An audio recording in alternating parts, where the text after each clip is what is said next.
ईरु ईश्वर नुहे इनसाइट भक्ति आमको शक्ति दिए किंतु आमर अभ्यास इनसाइट माने आमको दिग देखाए। आपण माने देखुचंती सेलुरेबा ओडिशा स्वास्थ्य पाठशाला मु डॉक्टर अरुणा महापात्र आपण मानकु पुणी थरे ए कार्यक्रम रे स्वागत करछि। पूर्व अध्याय रे आमे देखिथिले अरु अभ्यास आरु आहार ईरु इम्यूनिटी। आज चतुर्थ अध्याय रे आमे देखिबा ई रे ईश्वर नुहे इनसाइट। ता माने कोन आज आमे ईश्वरक विरुद्ध रे कथा हवा ना ना आमे भक्ति को कौनसी अस्वीकार करूनु। आमे खाली कहूचु भक्ति सहित बुझीबार शक्ति मध्य दरकार, प्रार्थना सह प्रयास, आशा सहित कार्य दरकार और भाग्य सहित निजर चिन्हट भी करवा दरकार अछि।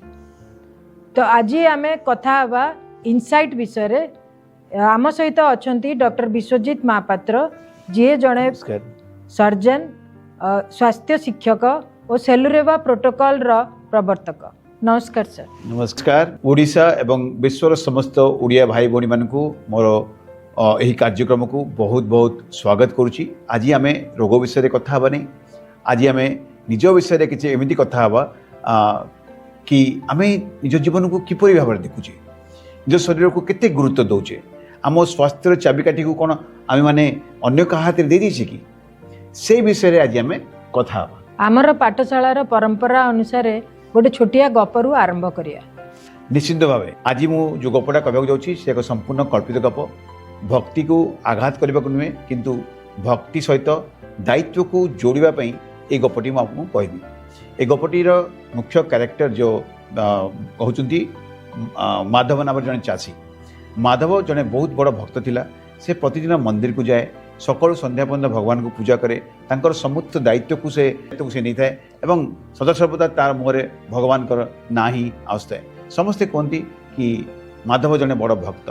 प्रति वर्ष परी वर्षा समय आसिला, चाष करने समय आसिला, समस्ते तार पाख पड़ोसा लोक मैंने जमी को हल कर लगिले, तापरे बीज पकेले, तापरे पानी देवा आरंभ कले एवं प्रतिथर गछ को जमी को मैंने विभिन्न प्रकार जहाँ जहाँ जत्न करा जत्न कर आरंभ कले। धीरे धीरे छोट छोट जमी धान गछ बढ़िया आरंभ है एवं यही भितर माधव किंतु सब बड़े जमीबा को जाए एवं जमी पाखे बसिक भगवान कहे भगवान मते मोर जमी वर्ष मोर धान भल हवा दरकार अच्छी एवं भक्ति सहित प्रतिदिन जाकि जमी मुंडिया मारिक आसे। तो दिने जड़े वृद्ध व्यक्ति जी चाषी जड़े पचारे कि रे माधव तू तो जमी चाष कहीं करूनु? से कहला सब भगवान इच्छा ना, तू हल कहीं करूनु? भगवान चाहे सब हो कहले अरे तू धानर मंजीर व्यवस्था करचु कि नहीं? भगवान चाहे सब किसी हो एवं सब कथार से भगवान को ना ही नेबा आरंभ कर देथिला। किंतु अन्य मान जमी धीरे धीरे फसल होगा लगिला एवं माधव जमी खाली घास सब अनाबना घास बढ़िया लगिला। जिते समस्त धान काटिक घर को नहीं कि आसिले, ये देखले धनी खाली जमी खाली घास होती। से बहुत दुखी हो गला एवं बहुत रागिगला, कह भगवान मो किसी कले। तो से जाकि राति मंदिर में बसला और भगवान को गाली देवा आरंभ कला। कहला भगवान मुझे आपको एत बड़ भक्त आ मत आप वर्ष मो धान मो क्षेत्र में किसी भी धान देले नहीं एवं मो जमीटा एथर खाली अनाबना घास पूर्ण रहीगला एवं से कहीकि से किसी न खाई राति शोई पड़ा। से भक्त तो निश्चय थिला। तेणु से राति भगवान तार स्वप्न आसिले, स्वप्न कहले अरे माधव तते तो मु जमी देली, तते तो मु माटी देली, तते तो मु पानी आनीदेली, तो पाई सारार बंदोबस्त कर देथिली, तो पाई पवन एवं वर्षार भी बंदोबस्त हो गला, सब कर देथिली। किंतु तू तो किसी कलु नहीं। तू यदि मुझे समस्त जिन देदेवी किंतु करवा काम तो तोर, तू यदि न करू ताहले केमिति आशा करू कि तू मु तुम सब किसी करदेवी। मु समस्त सब कुछ देछि किंतु निज काम करने निजक काम करने पड़ो एवं तार फल निजक ही नेबा पड़ो। एवं सकाल निद भांगिला, से तार भूल बुझी पारा एवं से ता पर वर्षर फसल निजक रेडी करने लगे। मो कहबार अर्थ यह जे भगवान आम समस्त सुस्थ रही समस्त जिनस आम पाखे अच्छी। आम पाखे खाद्य अच्छी, आम पाखे गोटे सुंदर माइंड अच्छी, आम पाखे पानी अच्छी, पवन अच्छी, वायु अच्छी, सब अच्छी। किंतु आम जो प्रकृत भाव में निज प्रति आनी पार ନିଜକୁ କେମିତି ତାକୁ ଉପଯୋଗ କରିପାରିବା ଜାଣିପାରିବା ତାହେଲେ ହୁଏତ ଆମର ଏଇ ଯେଉଁ ସୁନ୍ଦର ସ୍ୱାସ୍ଥ୍ୟ ଯାହାକୁ ଦେଖି ଆମ ଭଗବାନ ଆମକୁ ପଠାଇଛନ୍ତି ତାକୁ କେବେ ବି ତାକୁ ଅସୁସ୍ଥତା ଆମ ଭିତରେ ପ୍ରବେଶ କରିପାରିବନି। ଏହା ସମସ୍ତଙ୍କୁ ହୃଦୟଙ୍ଗମର ଅଛି। ଆଉ ତାକୁ ଆମେ କହିବା କି ଇନସାଇଟ୍, ତାକୁ ଆମେ କହିବା କି ଆମ ଭିତରେ ଥିବା ଆମର ଆତ୍ମନିରୀକ୍ଷଣ, କିପରି ଭାବରେ ଆମ ଆତ୍ମନିରୀକ୍ଷଣ ଆମକୁ ସୁସ୍ଥତାକୁ ନେଇଯିବା, ଆଜି ସେ ବିଷୟରେ ଆମେ କଥା ହେବା। ତ ଇନସାଇଟ୍ ମାନେ କ'ଣ? ଇନସାଇଟ୍ ମାନେ ଯେମିତି ମୁଁ ଆପଣଙ୍କୁ କହିଲି କି ଆମେ ନିଜକୁ ନିଜ ଦେଖିବା କି ମୁଁ ସବୁ ମୁଁ ଠିକ୍ କରୁଛି କି ନାହିଁ। ଯେମିତି ମୁଁ ଆପଣଙ୍କୁ ଏକ୍ଜାମ୍ପଲ୍ ଦେବି, 2010 ମସିହାରେ ମୋତେ ଯେତେବେଳେ ପ୍ରୋବ୍ଲେମ୍ ହେଇଥିଲା, କିଛି ଦିନ ପାଇଁ ମୁଁ ଚିନ୍ତାରେ ପଡ଼ିଯାଇଥିଲି କି ମୋତେ କାହିଁକି ଏମିତି ହେଲା। ସମସ୍ତେ ପଚାରନ୍ତି, ଯେତେବେଳେ ରୋଗ ହୁଏ ସମସ୍ତେ ପଚାରନ୍ତି କି ମୋତେ କାହିଁକି ଏମିତି ହେଲା, ଏବଂ ସମସ୍ତେ କହନ୍ତି ମୋ ଭାଗ୍ୟରେ ରୋଗ ଥିଲା, ତେଣୁକରି ମୋ ଭାଗ୍ୟରେ ରୋଗ ହେଲା। କି ମୋ ଭାଗ୍ୟରେ କ୍ୟାନ୍ସର ଥିଲା ତ ମୋ ଭାଗ୍ୟରେ କ୍ୟାନ୍ସର ହେଲା, କି ଡାଇବେଟିସ୍ ମୋ ଭାଗ୍ୟରେ ମୋ ବାପା ମାଆଙ୍କୁ ଥିଲା ତେଣୁ ମୋ ଭାଗ୍ୟରେ ଡାଇବେଟିସ୍ ହେଲା। ଏଇ ଯେଉଁ ଭାଗ୍ୟ ଉପରେ ଛାଡ଼ିଦେବାଟା, ଭାଗ୍ୟ କିଛି ନାହିଁ। ନିଜର ଭାଗ୍ୟ ଆମେ ସମସ୍ତେ କହନ୍ତି, ଆମର ପୁରାଣରୁ ଆରମ୍ଭ କରିକି ଆମର ପାଠରେ ଲେଖା ହେଇଛି କି ନିଜର ଭାଗ୍ୟ ନିଜର ହାତରେ ଥାଏ। ଆମେ ଚାହିଁଲେ ଆମ ଭାଗ୍ୟକୁ ବନେଇ ପାରିବା। ସେମିତି ଆମେ ଚାହିଁଲେ ଆମ ସ୍ୱାସ୍ଥ୍ୟକୁ ଆମେ ନିଶ୍ଚିନ୍ତ ଭାବରେ ସାରା ଜୀବନ ଠିକ୍ ରଖିପାରିବା। ଯେତେବେଳେ ମୋତେ ସେତେବେଳେ ଭାବିଲି କି ମୁଁ କ'ଣ ପାଇଁ ଆଜି ମୋତେ ଏଇ ଅବସ୍ଥା ହେଇଛି, ସେତେବେଳେ ମୋତେ ଉତ୍ତର ମିଳିଥିଲା। ତାକୁ କହନ୍ତି ମୁଁ ଆତ୍ମନିରୀକ୍ଷଣ କରିଥିଲି। ମୋତେ ମିଳିଥିଲା କି ମୋର ଖାଇବା ଠିକ୍ ନଥିଲା, ମୋର ଶୋଇବାର ଟାଇମ୍ ଠିକ୍ ନଥିଲା, ମୋର ଷ୍ଟ୍ରେସ୍ ପେସେଣ୍ଟ ପାଇଁ ହେଉ କିମ୍ବା ହସ୍ପିଟାଲ ପାଇଁ ହେଉ କିମ୍ବା ନିଜର ପରିବାର ପାଇଁ ହେଉ କିମ୍ବା ନିଜର କ୍ୟାରିୟର ପାଇଁ ହେଉ, ବହୁତ ଷ୍ଟ୍ରେସ୍ରେ ଆମେ ଗତି କରୁଥିଲୁ। ତେଣୁକରି ଆମ ଶରୀର ଗୋଟେ ଅଲଗା ଷ୍ଟେଟ୍କୁ ପଳାଇଥିଲା, ଯେଉଁଥିପାଇଁ କି ଆମେ ରୋଗ ପାଇଁ ଆମ ଶରୀରକୁ ଆମ ଶରୀର ରୋଗ ପ୍ରବେଶ ପାଇଁ ଗୋଟେ ଦ୍ୱାରକୁ ଖୋଲି ଦେଇଥିଲେ। ତେଣୁ ସେ ଦ୍ୱାର ଯେତେବେଳେ ଆମେ ଖୋଲିଥିଲେ, ସେ ଦ୍ୱାର ବନ୍ଦ କରିବା ଦାୟିତ୍ୱ ବି ଆମର। ତେଣୁକରିକି ଆମ ଦ୍ୱାର ବନ୍ଦ କରିବାକୁ ହେଲେ ଆମକୁ ଚିନ୍ତା କରିବା ଆମେ ଜାଣିବା କି କେଉଁ ଦ୍ୱାରଟା ଖୋଲା ଅଛି, ବନ୍ଦ କେଉଁଟା କରିବା, ସେଇଟା ହିଁ ଇନସାଇଟ୍। ମୁଁ ଠିକ୍ ଭାବରେ ଶୋଉନଥିଲି, ସେଇଟା ଗୋଟେ ଦ୍ୱାର ଥିଲା, ତାକୁ ବନ୍ଦ କରିବା। ଠିକ୍ ଟାଇମ୍ରେ ଶୋଇବି, ସେଇଟା ଗୋଟେ ଦ୍ୱାର ହେଲା, ତାକୁ ବନ୍ଦ କରିବା ହେଲା। ତ ସେଇ ପ୍ରକାର ଆମକୁ ପ୍ରତି ଜିନିଷକୁ ଚିନ୍ତା କରିବାକୁ ପଡ଼ିବ, ଆତ୍ମନିରୀକ୍ଷଣ କରିବାକୁ ପଡ଼ିବ, ଏବଂ ଆମେ ତା ପାଇଁ ଆଗକୁ ଯାଇପାରିବା ଏବଂ ନିଜକୁ ସୁସ୍ଥ ରଖିପାରିବା। ଯେତେବେଳେ ଆମ ସ୍ୱାସ୍ଥ୍ୟ ଖରାପ ହୁଏ, ଆମେ କାହିଁକି କହୁ କି ଆମ ଭାଗ୍ୟ, ଏଇ ଧାରଣାଟି କେଉଁଠୁ ଆସେ? ଏହାର କିଛି ମାନବୀୟ କାରଣ ଅଛି। ପ୍ରଥମ ହେଲା ଅସହାୟତା ବା ହେଲ୍ପଲେସ୍। ଯେତେବେଳେ ଜଣେ ଲୋକକୁ ରୋଗ ହୁଏ, ସେତେବେଳେ ସେ ନିଜକୁ ବହୁତ ହେଲ୍ପଲେସ୍ ମନେ କରେ, ସେ ବହୁତ ଅସହାୟ ମନେ କରେ। ଆଉ ଏଇ ଭାଗ୍ୟ ଶବ୍ଦଟି ତାଙ୍କୁ ଅସ୍ଥାୟୀ ଭାବରେ ଗୋଟେ ଆଶା ଦିଏ। ସେଟା ହେଉଛି ପ୍ରଥମ କଥା। ତେଣୁ ସମସ୍ତେ ଭାଗ୍ୟକୁ ହିଁ ଦୋଷ ଦେଇକରି ନିଜକୁ ସେଥିରୁ ମୁକ୍ତି କରିଦିଅନ୍ତି। ଦ୍ୱିତୀୟ କଥା ହେଲା ଦାୟିତ୍ୱରୁ ପଳାଇବା। ସେମାନେ ଏତେ ଦିନ ହେଲାଣି ନିଜର ଠିକ୍ ଭାବରେ ଶୋଉନଥିଲେ, ଏତେ ଦିନ ହେଲାଣି ଠିକ୍ ଭାବରେ ଖାଉନଥିଲେ। ସେ ଯେଉଁ ତାଙ୍କର ଦାୟିତ୍ୱରୁ ସେମାନେ ଯେଉଁ ହଟି ଯାଇଥିଲେ, ତାକୁ ସେମାନେ ଲୁଚିବାକୁ ଯାଆନ୍ତି। କାରଣ ସେମାନେ ଭାବନ୍ତିନି କି ଏଇ କାରଣ ଯୋଗୁଁ ରୋଗ ହେଇଛି। ତେଣୁକରି ସେମାନେ ସେଇଥିରୁ ହଟିଯାଆନ୍ତି, ଦୂରକୁ ପଳାଇଯାଆନ୍ତି। ତ ଦାୟିତ୍ୱରୁ ପଳାଇବାଟା ହେଉଛି ଗୋଟେ ପ୍ରକାର କାରଣ ଯେଉଁଥିପାଇଁ ସେମାନେ ଭାଗ୍ୟକୁ ଦୋଷ ଦିଅନ୍ତି। ତୃତୀୟଟା ହେଲା ଭୁଲ ଉଦାହରଣ। ସେମାନେ ବହୁତ ସମୟରେ ନିଜକୁ ଯେଉଁ ଉଦାହରଣ ତାଙ୍କ ସାମ୍ନାରେ ଥାଏ, କେମିତି ଜଣେ ଯେତେବେଳେ ମୁଁ ଗୋଟେ ଡାଇବେଟିକ୍ କନଫରେନ୍ସରେ ବସିଥାଏ, ଜଣେ ବ୍ୟକ୍ତି ସେଠୁ ଆମେ ଡାଇବେଟିସ୍ କେମିତି ଲୋକଙ୍କୁ ସୁଗର କଣ୍ଟ୍ରୋଲ କେମିତି ଔଷଧ ଖାଇବା ବିନା କରିବା ଆମେ କଥା ହେଉଥାଉ। ଜଣେ ଭଦ୍ର ବ୍ୟକ୍ତି ସେଠୁ ଉଠି ଠିଆ ହେଲେ ଏବଂ ମୋତେ କହିଲେ କି ଦେଖନ୍ତୁ ଆଜ୍ଞା, ମୋର ତ 200-300 ସୁଗର ରହୁଛି, ମୁଁ ସବୁକିଛି ଖାଉଛି ଏବଂ ମୋର ବୟସ 55 ବର୍ଷ ହେଲାଣି, ଆଉ ମୁଁ ଏକ୍ସରସାଇଜ୍ ବି କରେନି, କିନ୍ତୁ ମୋର କିଛି କ୍ଷତି ହେଉନି, ଆପଣମାନେ କାହିଁକି ଏମିତି କହୁଛନ୍ତି? ସେଟା ଗୋଟେ ଭୁଲ। ସେ ବ୍ୟକ୍ତି ଜଣଙ୍କ ଭୁଲ ଉଦାହରଣ ସମସ୍ତଙ୍କ ସାମ୍ନାରେ ଆଣିକି ଦେଉଥିଲେ ଏବଂ ସେଇ ଜିନିଷକୁ ଶୁଣିକି ବହୁ ବ୍ୟକ୍ତି ଭାବନ୍ତି କି ମୋର ମଧ୍ୟ କିଛି ହେବନି। ସେ ଲୋକଟା ତ ଦିନକୁ 10-20ଟା ସିଗାରେଟ୍ ଖାଇକି 90 ବର୍ଷ ବଞ୍ଚିଥିଲା, ତେଣୁକରି ମୋର ବି ତ କିଛି ହେବନି। ତେଣୁ ସେମାନେ ସ୍ମୋକ୍ କରନ୍ତି। ତେଣୁ ଭୁଲ ଉଦାହରଣ। କାରଣ ମୋର ମନେ ଅଛି ସେଇ ଯେଉଁ ବ୍ୟକ୍ତି ଜଣଙ୍କ ସେଦିନ ପ୍ରୋଗ୍ରାମରେ ଆସିକି ଯେଉଁ ପ୍ରକାର କଥା କହିଥିଲେ, 6 ମାସ ପରେ ଆଇ ଥିଙ୍କ ତାଙ୍କର ମୃତ୍ୟୁ ହେଇଯାଇଥିଲା ଏଟ୍ ଦ ଏଜ୍ ଅଫ୍ 56। କିନ୍ତୁ ସେ ଯେଉଁମାନେ ତାଙ୍କ କଥା ଶୁଣିକି ବିଶ୍ୱାସ କରିଥିବେ, ତାଙ୍କ ପାଇଁ ଏଇଟା ଗୋଟେ ଭୁଲ ଉଦାହରଣ। ତେଣୁ ଭୁଲ ଉଦାହରଣ ଆମକୁ ଆମେ ଦେଖେ ଏବଂ ତାକୁ ଆମେ ଭାବେ କି ସେମାନେ ହିଁ ସତ କଥା କରୁଛୁ। ଚତୁର୍ଥଟା ହେଲା ତୁରନ୍ତ ଫଳନ ଦେଖିବା। ଯେତେବେଳେ ଆମେ କୌଣସି ଆପଣଙ୍କୁ ଆଡ଼ଭାଇସ୍ ଦେଉଛୁ କି ଏଇ କାମଟା କରାଯାଉ, ସମସ୍ତେ ଭାବନ୍ତି କି ଆମେ ଯଦି ଏଇ କାମଟା କରିବା ତାହେଲେ ଆମ ଶୀଘ୍ର ତୁରନ୍ତ ଆମ ଶରୀରରୁ ପଳାଇବ, କିମ୍ବା ଆମେ ଆମର ରିଭାଇଭାଲ୍ ଜଲ୍ଦି ହେଇଯିବ, କିମ୍ବା ଆମେ ରିଭର୍ସାଲକୁ ପଳାଇବା, ଏବଂ ସେମାନେ ଗୋଟେ କ୍ୱିକ୍ ଫିକ୍ସ ମାନେ କ୍ୱିକ୍ ରିଜଲ୍ଟ ଆଶା କରନ୍ତି। କିନ୍ତୁ ପ୍ରକୃତରେ କ୍ୱିକ୍ ଜିନିଷ କିଛି ନଥାଏ।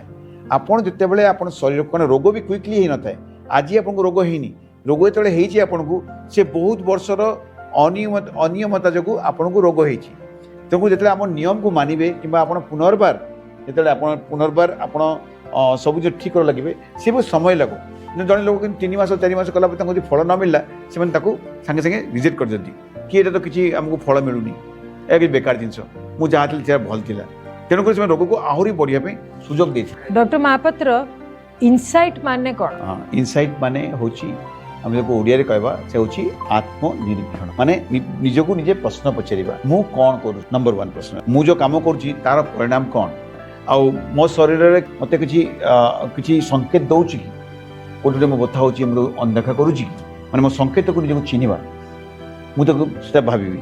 ମୁଁ କେଉଁଠି ମାନେ ଆଉ ଗୋଟେ ଆସିବ କି ମୁଁ କେଉଁଠି ମୁଁ ନିଜକୁ ଚେଞ୍ଜ କରିପାରିବି, ଏସବୁ ଯେଉଁ ପ୍ରଶ୍ନ ଉଠିବା। ଗୋଟେ ଏକ୍ଜାମ୍ପଲ୍ ଦେଉଛି, ଜଣଙ୍କର ବ୍ଲଡ଼ ପ୍ରେସର ଅଛି 160/110, ବ୍ଲଡ଼ ପ୍ରେସର ବେଶୀ ଅଛି, ସେଇ ଜାଗାରେ ସେ ଭାଗ୍ୟକୁ ମୋ ଭାଗ୍ୟରେ ତ ହେଲା ମୋର ବ୍ଲଡ଼ ପ୍ରେସର ଅଛି, ମୁଁ କ'ଣ କରିବି।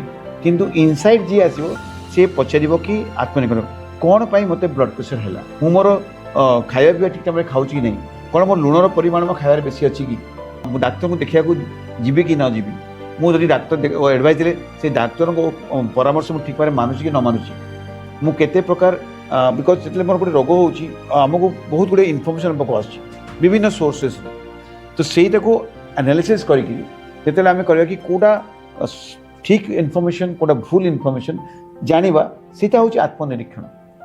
ଆମେ ଆହୁରି ତାକୁ ଜାଣିବାକୁ ଚେଷ୍ଟା କରିବା ଏବଂ ଯେଉଁମାନଙ୍କର ଜ୍ଞାନ ସେ ବିଷୟରେ ଅଛି ତାଙ୍କ ପାଖକୁ ଯିବା, ଗୋଟେ କ୍ୟାରିଡ୍ ଆଉଟ୍ ନହେଇକି, ତ ସେଇଟା ହେଉଛି ଆତ୍ମନିରୀକ୍ଷଣ, ସେଇଟାକୁ ଆମେ ଇନସାଇଟ୍ କହିବା।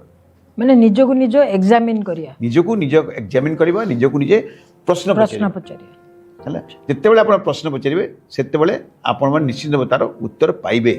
ତେବେ ଇନସାଇଟ୍ ଓ ଗିଲ୍ଟ এই ভিতরে তফাৎ কর। ইনসাইট হচ্ছে আত্মনিরীক্ষণ ଆଉ ଗିଲ୍ଟ ହେଉଛି ନିଜକୁ ନିଜେ ଦୋଷୀ ମାନିବା। ଗିଲ୍ଟ କହିବ କି ମୁଁ ଗୋଟେ ଖରାପ ମଣିଷ, କିନ୍ତୁ ଇନସାଇଟ୍ କହିବ କି ମୋର ଯେଉଁ ଅଭ୍ୟାସ ଯେଉଁଥିପାଇଁ ମୁଁ ଯେ ଖରାପ ଭାବୁଛି ତାକୁ କ'ଣ ମୁଁ ବଦଳେଇ ପାରିବି କି, ଏଇଟା କ'ଣ ମୋତେ ଭଲ କରୁଛି କି ଖରାପ କରୁଛି।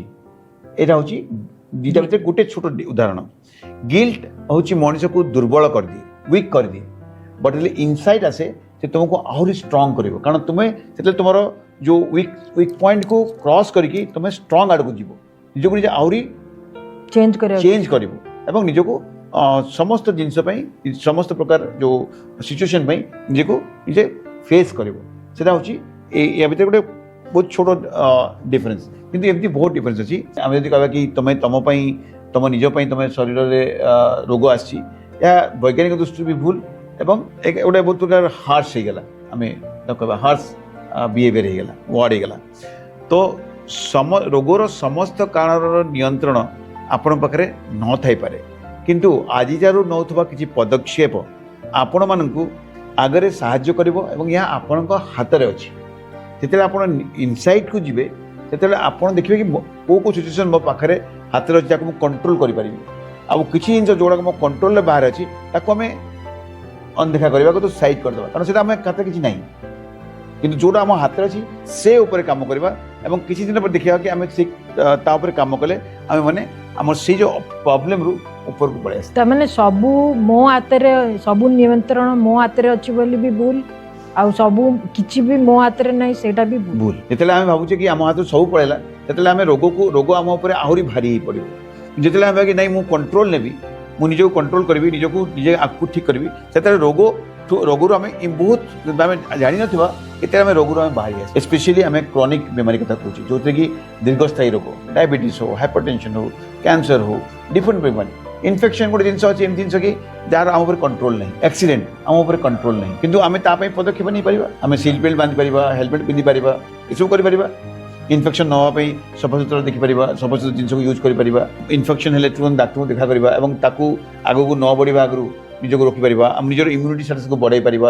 ଏସବୁ କାମ ଆମ ହାତରେ ଅଛି, ନାହିଁ ବୋଲି ନାହିଁ, କିନ୍ତୁ ସେ ଜିନିଷ ଆସିବ ଆପଣଙ୍କୁ। ଆପଣ ଯୁଆଡ଼େ ବି ଗଲେ ଏଇ ଜିନିଷଟା ଆସିବ, ଆପଣଙ୍କୁ ଆଭଏଡ଼ କରିପାରିବେନି, କିନ୍ତୁ ତାକୁ ଫେସ୍ କରିବା ପାଇଁ ନିଜକୁ ପ୍ରିପେୟାର କରିପାରିବେ। ସେଇଟା ହେଉଛି ଆଜିର ଯେଉଁ ଆମେ ଟପିକରେ କଥା ହେଉଛୁ। ସମସ୍ତ ରୋଗ କ'ଣ ଜୀବନଶୈଳୀରୁ ହୁଏ? ନା, ଏହା ସ୍ପଷ୍ଟ ଭାବରେ କହିବା ଆବଶ୍ୟକ କି ସମସ୍ତ ପ୍ରକାର ରୋଗ ଆମର ଜୀବନଶୈଳୀରୁ ଆସିନଥାଏ। ଫର ଏକ୍ଜାମ୍ପଲ୍ କିଛିଟା ରୋଗ ଜେନେଟିକାଲି ଥାଏ, ଯେଉଁ ଛୁଆ ଜନ୍ମ ହେବା ବେଳକୁ ତାର କିଛି ମ୍ୟୁଟେସନ୍ ଯୋଗୁଁ, ତାର କିଛି ଡେଭଲପମେଣ୍ଟାଲ୍ ପ୍ରୋବ୍ଲେମ୍ ଯୋଗୁଁ ତାକୁ ରୋଗ ହେଇଥାଏ। ସେଟା ଛୁଆର କ'ଣ ଦୋଷ ସେଥିପାଇଁ କହିବା କି ନାହିଁ, ସେ ଛୁଆର ଦୋଷ ନୁହେଁ, ସେ ତାର ଜେନେଟିକାଲି ପ୍ରୋବ୍ଲେମ୍। କିଛିଟା ଜିନିଷ ଯଦି ଇନଫେକ୍ସନ୍, ଆମେ କୌଣସି ଗୋଟେ ଜାଗାକୁ ଯାଇଛେ, ଆମ ସେ ଜାଗାରେ ଇନଫେକ୍ସନ୍ ଅଛି, ଆମ ହାତରେ ଲାଗିଲା ଏବଂ ଆଉ ଜଣ ହାତରେ ଆମ ଦେହକୁ ପଳେଇ ଆସିଲା, କିନ୍ତୁ ସେଠୁ ବାହାରିବା ଦାୟିତ୍ୱ ଆମର। ଔଷଧ ତାକୁ ନେବା ଆଉ ତାକୁ ଠିକ୍ ଟ୍ରିଟମେଣ୍ଟ କରାଇବା ସେଇଟା ହେଉଛି ଆମର କାମ। କିଛିଟା ଅଛି ଆମର ପରିବେଶ ଜନିତ, କେଉଁଠି ଗୋଟେ ପ୍ରଦୂଷିତ ବାୟୁ ଅଛି, କେଉଁଠି ଗୋଟେ ଖଣି ଜାଗାରେ ଅଛି ଯେଉଁଥିପାଇଁ କି ଲୋକମାନେ ସେଇ ବାୟୁ ନେବା ଦ୍ୱାରା ତାଙ୍କର ଛାତିରେ ବିଭିନ୍ନ ପ୍ରକାର ବିମାରୀ ହେଇପାରେ। ତେଣୁ ସେଗୁଡ଼ାକ ବି ପରିବେଶ ଜନିତ ବି ଅଛି। ତେଣୁ ଜନ୍ମଗତ, ଦୁର୍ଘଟଣା, ପରିବେଶ ଜନିତ ଏଇ ରୋଗ ବି ଅଛି, କିନ୍ତୁ ସେ ବହୁତ କମ୍।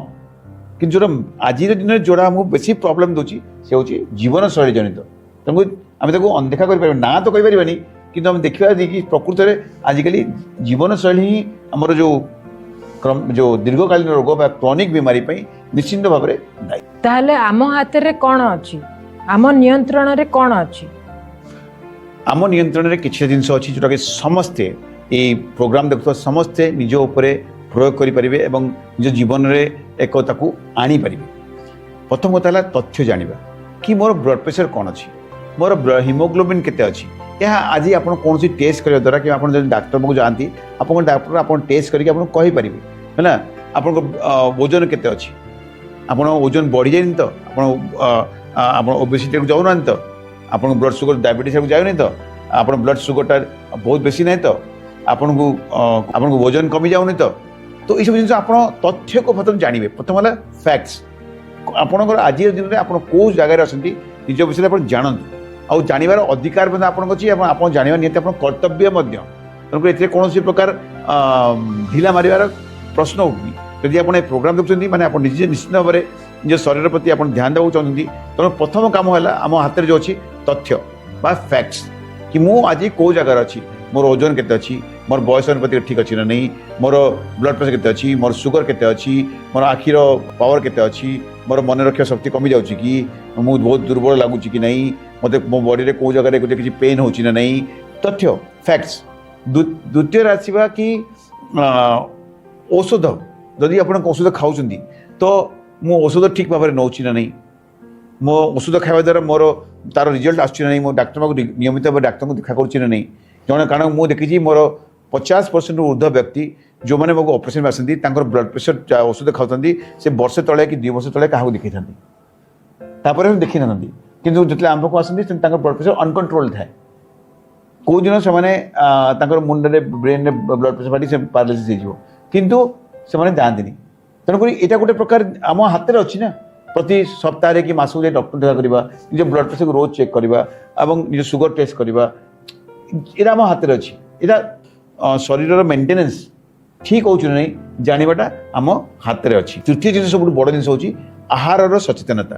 ଆମ ଖାଦ୍ୟ ଆମେ ଠିକ୍ ଭାବରେ ଖାଉଛେ ନା ନାହିଁ, ଠିକ୍ ସମୟରେ ଖାଉଛେ ନା ନାହିଁ, ଠିକ୍ ପ୍ରକାର ଆମେ ଚୋବେଇ ଖାଉଛେ କି ନାହିଁ, ଆମର ଖାଇବାରେ ସବୁ ତଥ୍ୟ ଯେ ଆମେ କଥାବାର୍ତ୍ତା ହେଇଥିଲେ ସବୁ ଯେଉଁ ଜିନିଷ ଯେଉଁ କାର୍ବୋହାଇଡ୍ରେଟ୍ ଫ୍ୟାଟ୍ ପ୍ରୋଟିନ୍ର ଯେଉଁ ବାଲାନ୍ସ ପ୍ରପରଲି ହେଉଛି ନା ନାହିଁ।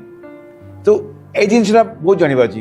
କାହିଁକି ଓଭର ଫିଡ୍ ହେଉଛେ କି ଅଣ୍ଡର ଫିଡ୍ ହେଉଛେ, କେଉଁଠି ଆମେ ଡାଏଟିଂ କେଉଁଠି ଆମ ଫୁଡ୍ ଇନଫର୍ମେସନରେ ଅନ୍ୟମାନେ ଆମକୁ ଇନଫ୍ଲୁଏନ୍ସ କରୁଛନ୍ତି କି। କାରଣ ଆଜିର ଦିନରେ ମାନେ ମୁଁ ଯେତେ ଲୋକ ଦେଖେ ସମସ୍ତେ କାହାଠୁ ଗୋଟେ ଫୁଡ୍ର ମିସ୍ ଇନଫର୍ମେସନ୍ ଯୋଗୁଁ ଇନଫ୍ଲୁଏନ୍ସ ହେଇଥାନ୍ତି ଏବଂ ସେମାନେ ଭାବୁଥାନ୍ତି କି ମୁଁ ଆମର ବହୁତ ଗୁଡ଼ାଏ କାମ କରୁଛି। କିଏ କହିକି ମୁଁ ବହୁତ ଲୋକ ଦେଖିଛି ଆଗେ ମୁଁ ସକାଳୁ ଉଠିକିରି ପାଉଡ଼ର ପିଇକି ଆସୁଛି, ଆଜି ଦିନ ସାରା କିଛି ଖାଉନି। ସେଟା ଗୋଟେ ବହୁତ ଭୁଲ ଧାରଣା ଏବଂ ତାପରେ କୌଣସି ବୈଜ୍ଞାନିକ ସତ୍ୟତା ହିଁ ନାହିଁ, କିନ୍ତୁ ଲୋକମାନେ ସେଟା କରୁଛନ୍ତି, କିନ୍ତୁ ତାଙ୍କୁ ବିଶ୍ୱାସ ହେଇଯାଇଛି। ତେଣୁକରି କେଉଁଠି ନା କେଉଁଠି ଆମ ବିଶ୍ୱାସକୁ ସୁଦୃଢ଼ କରିବାର ଅଛି। ତେଣୁକରି ଆମକୁ କହିବା କି ଏଇଟା ଆମ ହାତରେ ଅଛି, କେଉଁଟା ଠିକ୍ ଇନଫର୍ମେସନ୍ କେଉଁଟା ଭୁଲ ଇନଫର୍ମେସନ୍। ତାକୁ କୁହନ୍ତି ଇନଫର୍ମେସନ୍ ଆଣ୍ଡ ମିସ୍ଇନଫର୍ମେସନ୍କୁ ଗୋଟେ ଡିଫରେନ୍ସକୁ ଜାଣିବା ଏବଂ ଆମେ ଯେତେବେଳେ ମିସ୍ଇନଫର୍ମ ଦୂର ରଖିବା ସେଇଟା ଆମ ହାତରେ ଅଛି। ଆମର ଶରୀରକୁ ଆକ୍ଟିଭ୍ ରଖିବା ଆମ ହାତରେ ଅଛି। ରେଗୁଲାର ଏକ୍ସରସାଇଜ୍ କରିବା, ୱାକିଂ ଠିକ୍ ଭାବରେ କରିବା, ନିଜର ପୋଶ୍ଚରକୁ ମେଣ୍ଟେନ୍ କରିବା, ସମୟ ଗୋଟେ ଜାଗାରେ ନ ବସିକି ମଝିରେ ନିଜକୁ ନିଜ ଗୋଡ଼ ହାତକୁ ଆକ୍ଟିଭ୍ କରିବା, ଏସବୁ ଆମ ହାତରେ ଅଛି କିନ୍ତୁ ଆମେ କରେନି। ଆଉ ଗୋଟେ ହେଲା ନିଦ୍ରା କିମ୍ବା ସ୍ଲିପ୍, ଠିକ୍ ଟାଇମ୍ରେ ଶୋଇବା, ଠିକ୍ ଟାଇମ୍ରେ ଉଠିବା ଆମ ହାତରେ ଅଛି। এটা ଆମ ନିୟନ୍ତ୍ରଣରେ ଅଛି। ଏଟାକୁ ଆମେ କହିପାରିବାନି କି ଆମକୁ କି ଜବରଦସ୍ତି ଆମ ନିଦଟା ଆମକୁ ନେଇଗଲା। ଶୋଇବା ଆଗରୁ ନିଜକୁ ପ୍ରିପେୟାର କରିବା, ଘଣ୍ଟାଟେ ଆଗରୁ ଯେଉଁ ବ୍ଲୁ ଲାଇଟ୍ ହଉ, ଟିଭି ହଉ, ଆପଣଙ୍କର ମୋବାଇଲ ହଉ, ଏସବୁ ଦୂର ରହିବା ଆମ ହାତରେ ଅଛି। ଷ୍ଟ୍ରେସ୍ କିମ୍ବା ଆମେ ଯେଉଁ କହୁଛେ କି ମାନସିକ ଚାପକୁ ନିୟନ୍ତ୍ରଣ ରଖିବା। ମୁଁ ସମସ୍ତେ ସବୁବେଳେ ଗୋଟେ କଥା କହେ କି ଷ୍ଟ୍ରେସ୍କୁ ଆମେ କେବେ ବି କଣ୍ଟ୍ରୋଲ କରିପାରିବା ନାହିଁ, कहीं स्ट्रेस एमती जिन समस्त जीवन में कौन ना किसी कोट ना कोट स्ट्रेस रही तेणुक कंट्रोल करवा अपेक्षा से स्ट्रेस को किपर आम यूज करवा से जगह आम से जो पर्टिकुलर सिचुएशन आम अच्छे ताकू किपर आम ग्रोथ कि आम शरीर भल यूज करवा ताकू आम कि डिस्ट्रेस को यू स्ट्रेस रे परिणत करवा कारण स्ट्रेस तो रे टे स्ट्रेस ना आम समस्त आम जीवन भांगी स्ट्रेस टी स्ट्रेस रहा भी स्ट्रेस प्रति आम दृष्टिकोण को बदलैवा तार परसेप्शन को चेंज करवा ताकू आम कहू कि माइंडसेट इंटरवेंशन आम माइंड को केमती इंटरवेन करवा और से सिचुएशन को किपरि आमर ग्रोथ पाई कि आम शरीर भल यूज करवा ताकू जानवर अच्छी से आम हाथ में अच्छी आ गोटे जिन बहुत इंपोर्टेंट जिन मुझे कि निशा तमाकू हो कि अल्कोहल हो कि ड्रग्स हो ये सब दूर रहा आमर अधिकार भी अच्छी एवं आमर नियंत्रण भी अच्छी तेणु यहाँ भी गोटे प्रकार आम पाखे जिते आम इनसाइट जाऊे तेणु आमर यहाँ गोटे बहुत इंपोर्टेंट ये सब अभ्यास केमती आम न पड़ा तापर हूँ इम्यूनाइजेशन ठीक टाइम रे इम्यूनाइजेशन हेपेटाइटिस बी हो कि आपणकर टीकाकरण जो आम सरकार तरफ जो अच्छी व्यवस्था अच्छी से गुड़ा केमती आम ठीक टाइम नहीं पार से गोटे आमर हाथ में अच्छी तेणु बहुत इनफेक्शियस डिजीज आम बची पार समय चिकित्सा सपोज आम सब कलापर आमको रोग है कि आम ठीक टाइम पहुँचा आम साइंस को रोगर साइन को आम चिन्हवा एवं डॉक्टर को परामर्श करवा कारण बहुत समय डॉक्टर आम पाक लोक आसवा आगु से विभिन्न प्रकार अल्टरनेटिव मेडिसिन हो कि बहुत जो मान पाखे रोग प्रति ज्ञान ना जो मैंने गोटे प्रकार औषध बिक्री कर गोटे मिराकल क्योर बिक्री कर लगी पाखे बहुत समय नष्ट करते आम पाक आसला से रोग बहुत बढ़ी जाए मन रखते मॉडर्न मेडिसिन कौन अल्टरनेटिव नहीं आपड़ जिते भी भाविले भी आप डाक्तर को सहायता न नहीं निश्चित आज ना कल आमको असुविधा पड़ा पड़ो कारण मिस इनफर्मेशन एत बेसी है दुनिया आम स्पेशली आम देश में कि आम ठीक जगह को न जावा ताल आम असुविधा पड़ा तेणु यहाँ आम हाथ में अच्छे सबुठ इम्पोर्टाट अच्छी फॉलो आपड़ जो कौन डाक्तर को चिकित्सा अच्छी रेगुलारिटी पाखे देखा फॉलो अप रेगुलर से मीट करवा एडवाइस नेबा एवं निज शरीर प्रति चिंता करवा यहाँ आपणकर गोटे निहाती आपणकर अधीन कि आप नियंत्रण में अच्छी तेणुक माने मुझे कि बहुत जिन आम हाथ में अच्छी आम हाथ में ना तो किसी जिनस ना किंतु देखिए तो मैक्सिमम जिनस आम हाथ में अच्छी जदि आम आज चिंता करवा कि आम ये सब जिन को नवा सब निज कंट्रोल को नवा ताले असुस्थता आमको केबे छुईब भी नहीं ता माने भक्ति और चिकित्सा विरोध नुहे परस्पर विरोध केबे भी नुहे ता माने भक्ति और चिकित्सा दुई जण विरोधी नुहंती प्रार्थना आमको शक्ति दे थाए और चिकित्सा आमको वैज्ञानिक कायदा रे निजको सुस्थ करिया को सहायता है। तो डॉक्टर अरुणा आज दर्शक मान को अपन घर काम होमवर्क कौन देबे दर्शक माने मने अच्छी आमर नोटबुक नोट कॉपी को काढंतु और आजिर घर काम विषय रे लेखिबा सेठी लेखंतु मो स्वास्थ्य रे मोर भूमिका कौन केउ जिनिस गुड़ा आम नियंत्रण रे नाही जेमती कि मोर बयस है कि मोर परिवार रो इतिहास है कि कौन सी जन्मगत रोग विषय रे ये सब मोर नियंत्रण रे नाही सेटा लेखंतु द्वितीयटे लेखंतु मो नियंत्रण रे कौन अच्छी जमती मु ठीक टाइम रे खाइबा खाई पारिबी ठीक टाइम रे सोई पारिबी एक्सरसाइज 10 मिनिट खंडे करि पारिबी मोबाइल टा बेसी किछि स्क्रोलिंग करबी नहीं ये सब आम नियंत्रण रे अच्छी लेखंतु आपनक नियंत्रण रे कौन अच्छी। तृतीय है लिखिबे कि कहार सहायता आमको दरकार जमती जेतबे देह असुस्थ हुए आमको गोटे डाक्तर रो सहायता दरकार कि गोटे काउंसिलर रो दरकार कि डायटिशियन दरकार आ चतुर्थटी है आपण 7 दिन पर्यंत ये सबू को लेखिया को चेष्टा करंतु और से गोटे केवल गोटे अभ्यास आपणकर बदलया को चेष्टा करंतु फॉर एग्जांपल जेमती है मोबाइल टी मु सोइबार घंटे आगु यूज करबिनी सेटा आपण गोटे ही पदक्षेप नियंतु कारण जीवन रे बड़ घोषणा रे कोनोसी बदली हुए नहीं जीवन रे छोट छोट नियमित निष्पत्ति रे ही बदलाव आसथाए सेथिपई आपण छोट छोट चेंज आनिबा को चेष्टा करंतु और आपण को जीवन रे कौन बदलिला ताहा हमको आम कमेंट बॉक्स रे लिखंतु यदि कार्यक्रमटी आपणकर उपकार रे हैला आपन को भल लागिला ताले आम चैनल को सब्सक्राइब करंतु लाइक और शेयर करो। दर्शक माने भक्ति आमको आशा दे पारे, विज्ञान आमको किंतु पथ देखाइब। इनसाइट आमको आमर भूमिका को निर्दिष्ट भाव में चिन्हवा को निश्चित भाव में साहाय्य करिवो एवं आमको सुस्थता आड़ को निश्चय नहीं जीवो। तो आज आप प्रश्न कर निजक निजे कि मु कौन बुझीपारि, मु कौन बदल पारि, मु कौन सहायता दे पारि, निजक निजे सहायता करि। यदि आप ये प्रश्न पचारे ताले आमर ये कार्यक्रमटी सफल बोली आम बुझीपारू। बहुत तो आगामी अध्याय रे आमे देखिबा उरे उठिबा, सकाळे आमे किपरि उठुचे ताहा आमर दिन सेही परि चली थाए। आमर शरीरर मॉर्निंग रिदम बा ताल आम पूरा दिन को निर्धारित कर। आउ थरे आपनको संगे देखा हबो। नमस्कार। नमस्कार।